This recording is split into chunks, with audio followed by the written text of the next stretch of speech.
Seja muito bem-vindo, seja muito bem-vinda a mais um vídeo do nosso canal e hoje a gente vai voltar para um quadro que já rendeu bons frutos por aqui, já rendeu boas discussões nesse canal, que é justamente o Nutrindo Threads, onde a gente basicamente abre o concorrente do X, vê o que a galera tá falando sobre o assunto nutrição, o assunto wellness, o assunto fitness, o assunto treino, e eu dou meus 5 centavos muitas das vezes, na maioria delas, detalhado tecnicamente, baseado cientificamente, muitas vezes uma mera opinião pessoal da minha parte. Então, se você gosta desse tipo de conteúdo que eu tô trazendo de volta, inclusive, por gentileza, like no vídeo, se inscreva no canal e também ative o sininho para não perder mais nenhuma notificação, porque a gente traz mais desse tipo de conteúdo para você, se obviamente você estiver gostando dele. Sem muitas delongas, vamos pro primeiro conteúdo então, que é da Ser Humana Pensante, que há 18 horinhas atrás postou o seguinte: falei para nutricionista hipertrofia e ela preparou uma dieta de 1.200 calorias. Emoji de palhaço. Ser humano pensante, ó,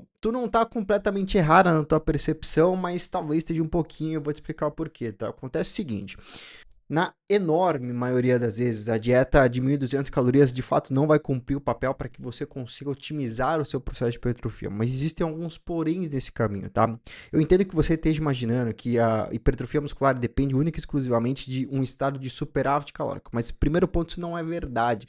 É perfeitamente possível que você obtenha bons resultados, não necessariamente os maiores, mas bons resultados, tanto no estado normocalórico, como também no estado de déficit calórico, uma vez que o principal fator para que você consiga ter uma boa sustentação de hipertrofia muscular é o treinamento resistido, vide musculação, treino de força. Então, se você estiver treinando força, é bastante plausível que você consiga ter bons resultados. Mas, vamos imaginar que a sua nutricionista, de fato, queira atingir, se não um estado de superávit calórico, pelo menos um estado normocalórico, aqui é muito difícil que você esteja numa dieta normocalórica com 1.200 calorias. Muitas das vezes compreensível que se inicia um processo de hipertrofia muscular com uma quantidade calórica mais baixa, uma vez que alguns pacientes precisam de adaptação. Eu comento várias vezes nas minhas aulas, por exemplo, que eu atendo especialmente pacientes mulheres que vêm comendo muito pouco, que vêm com uma ideia completamente equivocada de dieta, onde o planejamento alimentar anterior era de 600, 700, 800 calorias ao dia, e é muito pouco provável que essa paciente tenha bons frutos se passar de 600 calorias por dia para 2.500, 2.000 calorias por dia que seja. Então é preciso um período gradativo de aumento de calorias para que essa pessoa consiga não somente se acostumar em relação à digestibilidade das refeições, etc., mas também se adaptar frente ao que é uma dieta um pouco mais calórica. Não sei se era o seu caso, mas esse é um dos grandes motivos que faz com que o nutricionista de fato precise compreender, primeiro ponto ali, uma resposta inicial da paciente e depois, claro, é possível que esse aumento possa ser feito. Inclusive, uma das coisas que eu me utilizo na minha consultoria online, o link está aqui embaixo para você se você tiver interesse, é um questionário semanal e ou quinzenal, dependendo do plano, para que justamente a gente consiga ter a compreensão de como é que está sendo essa resposta inicial, por exemplo, em relação ao peso corporal, como é que está a frequência de treinamentos de força, treinamentos aeróbicos, etc.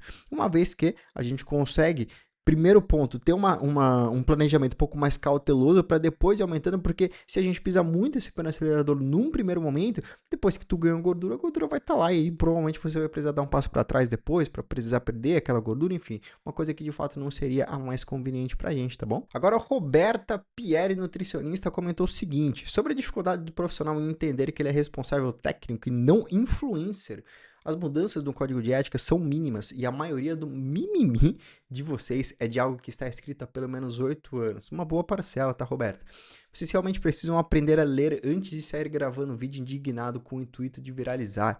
Se não gostar, chora. Roberta, vou te dar uma dica, tá, querida? Aqui, de verdade, de nutricionista para nutricionista, de companheiro de profissão para companheiro de profissão. Na enorme maioria das vezes, você não vai conseguir um bom diálogo com as pessoas, você não vai conseguir convencer as pessoas se você tiver uma fala tão agressiva como a que você colocou aqui, dizendo que as pessoas estão de mimimi e que elas precisam simplesmente chorar se elas não concordam com você. Eu postei um vídeo recentemente no meu Instagram sobre o tema, e para quem tá fora disso, o Código de Ética do Nutricionista, o CFN, nosso conselho, ele foi atualizado recentemente. Perdão, vou refazer a frase. O Código de Ética do Nutricionista foi refeito recentemente pelo Conselho Federal de Nutrição.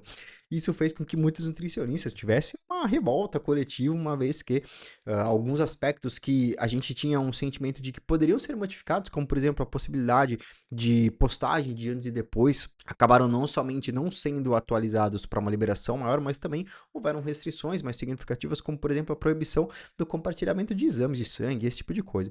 Então, eu entendo o contraponto, eu entendo as pessoas que discordam disso, eu acho que o diálogo é super bem-vindo, eu acho que sinceramente não é possível que a gente trabalhe como um influencer, eu concordo totalmente com a Roberta nesse aspecto aqui, mas ao mesmo tempo eu tenho muita dificuldade de compreender que a limitação por completo é o nosso melhor caminho. Eu comentei no meu Instagram essa história, se você me acompanha lá na rede social, você sabe que eu fui um paciente oncológico há um pouco mais de 5 anos atrás, eu fui diagnosticado com linfoma de Hodgkin e à época eu compartilhei alguns dos meus resultados, inclusive para que eu pudesse incentivar as pessoas que fizessem exercício físico, uma vez que eu, Elias, estava praticando atividade física, eu, Elias, estava me alimentando bem, mesmo frente a um tratamento extremamente delicado no meio de uma pandemia.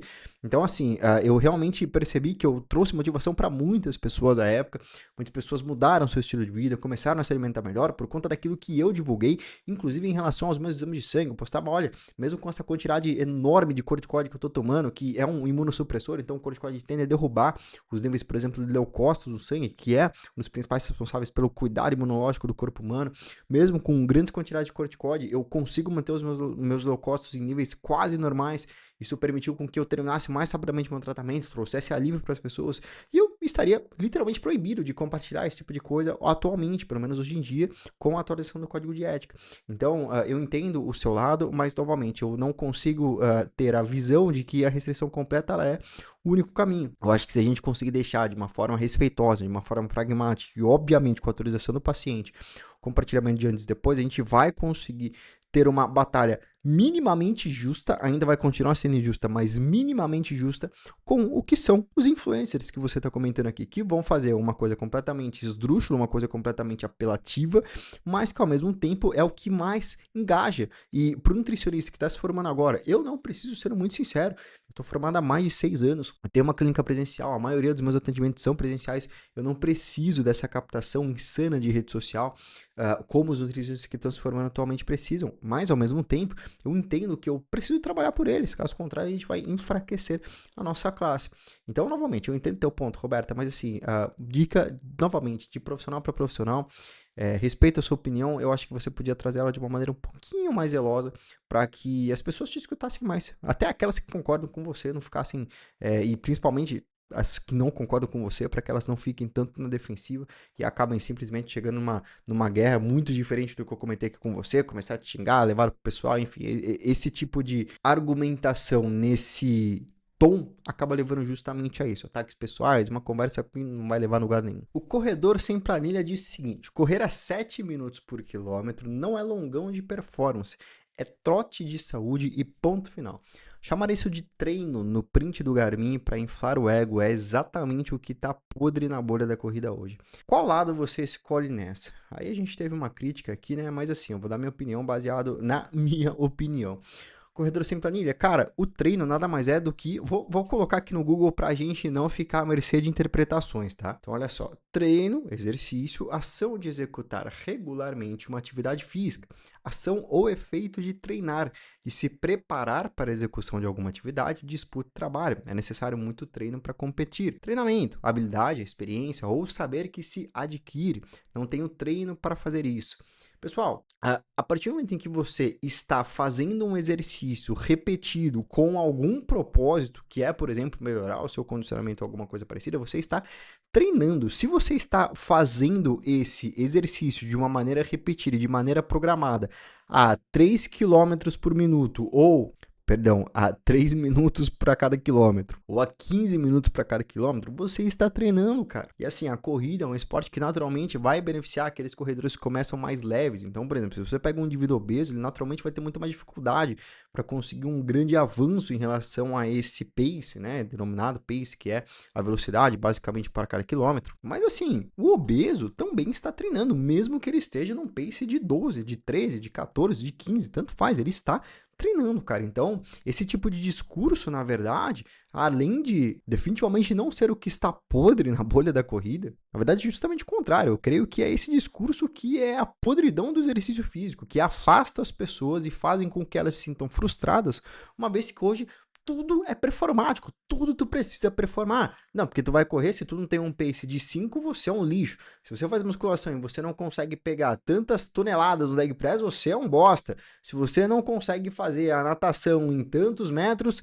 você é um lixo. E assim sucessivamente. Então, cara, para com esse discurso, porque a maioria do Brasil é sedentário, a gente precisa lembrar sempre disso. A bolha de vocês não é a bolha da população brasileira. Então, a gente precisa parar com esse discurso esdrúxulo, porque caso contrário a gente vai tornar a saúde pública cada vez mais cara e cada vez mais ineficiente, porque as pessoas que poderiam estar saudáveis em casa vão estar no SUS, por exemplo, consumindo nossos recursos, porque gente como você está desincentivando elas a fazerem exercício, bicho, me desculpa. A Cris Moraes agora diz o seguinte: vocês contratariam um personal trainer alcoólatra que bebe diariamente? É incoerente, né? Mesma coisa de contratar um dentista com um dente podre. Cris, ou Crise, eu discordo veementemente da sua visão, tá? Obviamente, eu não tô levando em consideração que, por exemplo, o personal trainer bebe bebida suficiente para que ele perca os horários e acabe não ir ou não indo na academia cumprindo o papel que você contratou ele para fazer. Beleza, aí você tem toda a razão do mundo, você não deve contratar esse personal, você deve dar uma encarcada nele se ele fizer isso contigo. Agora, esse tipo de correlação, dentista com dente podre, especialmente o alcoolismo que você citou aqui, cara, é alcoólatra, remetendo ao alcoolismo. O alcoolismo é um vício, Cris. Então o personal não escolheu estar ali naquele quadro, entende? Muitas das vezes o serviço dele é justamente uma válvula de escape para que ele consiga em algum momento da rotina dele estar longe do álcool. Novamente, eu estou levando em consideração que você está dizendo que é um personal trainer alcoólatra. E essa correlação era muito levada para a nutrição, no sentido do nutricionista obeso, né? Não contrataria um nutricionista obeso porque se ele não é capaz de cuidar do próprio físico, como é que eu vai cuidar do meu físico? Só que, gente, é óbvio, o nutricionista obeso não escolheu estar obeso. Qual é a vantagem de uma pessoa estar obesa? Ela vai escolher uma roupa mais fácil no mercado, ela vai conseguir sentar mais confortavelmente no ônibus. Qual é a vantagem dessa pessoa em ser obesa? Ela vai ter mais aceitação da sociedade, a sociedade vai olhar para ela com melhores olhos, ela vai sofrer menos preconceito? É óbvio que não, estou colocando justamente os pontos contrários que estão correlacionados à obesidade. Então, o nutricionista obeso, ele não está ali porque ele quer. Quando a gente entende isso, o jogo muda completamente. Não sei se esse nutricionista pode ter um transtorno de compulsão alimentar, isso faz com que ele tenha ali um diagnóstico que dificulta muito a adesão dele do planejamento alimentar, mesmo que ele compreenda as supostas técnicas, mas é um tratamento que muitas vezes é muito difícil de ser feito com qualquer pessoa. Eu não sei se esse nutricionista em algum momento pesou 180 quilos e hoje ele pesa 120, ele está 60 quilos mais leve, mas ele continua obeso aos olhos da sociedade. Então isso faz com que a gente bata o olho, as pessoas batam o olho e vejam aquele profissional como uma pessoa obesa, então logo eu não vou contratar ele porque ele não consegue. Esse cara é muito mais capacitado, ele conseguiu perder 60 quilos, mas como ele é obeso, então não vale a pena contratar ele. Então essa visão eu acho muito equivocada, eu concordo parcialmente com a visão de que é importante o skin the game. Então um nutricionista que trabalha com performance, que trabalha com esporte, ele precisa estar no esporte, ele precisa conhecer um pouco do esporte, ele precisa pegar o ferro na mão, por exemplo, no caso da musculação, ele precisa colocar o kimono no caso de uma luta e esse tipo de coisa. Acho que é importante essa vivência diária, mas daí para uma mudança de físico é um caminho muito longo que as pessoas costumam confundir muito. E pra gente finalizar o vídeo de hoje, o André Miguel comentou o seguinte: a galera da alta performance tá morrendo mais rápido que os tiozinhos do boteco. Todo dia alguma notícia de alguém que tombou na academia, maratona, natação, subindo morro. Atividade física é importante, mas do jeito que a internet está pregando, essa busca por alto desempenho, milhares de quilômetros, atividades exaustivas, foco total, tá matando gente pra caralho. A tendência é aumentar, o povo não tem equilíbrio, quer fazer para postar, esquece que não é feito de ferro, não tem supervisão médica. André, eu concordo parcialmente contigo, tá, cara? Tua visão tá certa quando você diz que a internet propaga essa questão da performance que eu comentei no começo desse vídeo de uma maneira completamente excessiva.